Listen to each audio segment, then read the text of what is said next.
Pourquoi diable vouloir comparer deux autos si différentes? Apparemment, tout oppose la Mercedes SLK à droite et la Peugeot 206cc à gauche. Apparemment seulement, car ce sont les seules autos au monde actuellement en production à être à la fois coupées et cabriolées.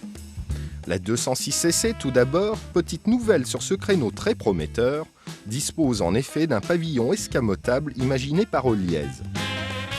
Après avoir déverrouillé les fixations placées au sommet du pare-brise, il suffit d'appuyer sur un bouton et de laisser faire la fée électricité.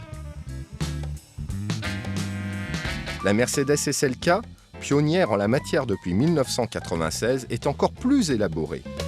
Son pavillon rétractable, en forme de Z lui aussi, a été imaginé par la société Valmet. Lui est entièrement automatisé. Pour l'allemande comme pour la française, l'opération de capotage ou décapotage ne prend qu'une vingtaine de secondes. Vous le voyez, l'hésitation entre un coupé ou un cabriolet n'est plus de mise. Évidemment, avec quasiment 90 000 francs d'écart entre la 206 et le SLK, les prestations s'en ressentent. La 206cc, tout d'abord, motorisée ici par un 4 cylindres 2 litres de 138 chevaux, s'apprécie à allure modérée, aussi bien qu'à un rythme plus soutenu. Tout ça grâce à la bonne rigidité de son châssis. À bord du SLK, on se trouve assis au ras du bitume, ce qui donne un caractère plus sportif à ce roadster. De plus, les 163 chevaux de son 2 litres compresseur sont plutôt volontaires.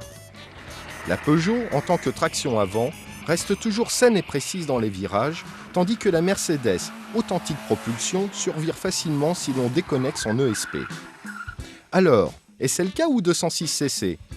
Au final, la Mercedes a du mal à justifier un prix de 212 300 francs face à la petite Lyon proposée au tarif canon de 123 000 francs. Dès lors, il n'y a pas à hésiter, la 206 est le numéro gagnant de ce match.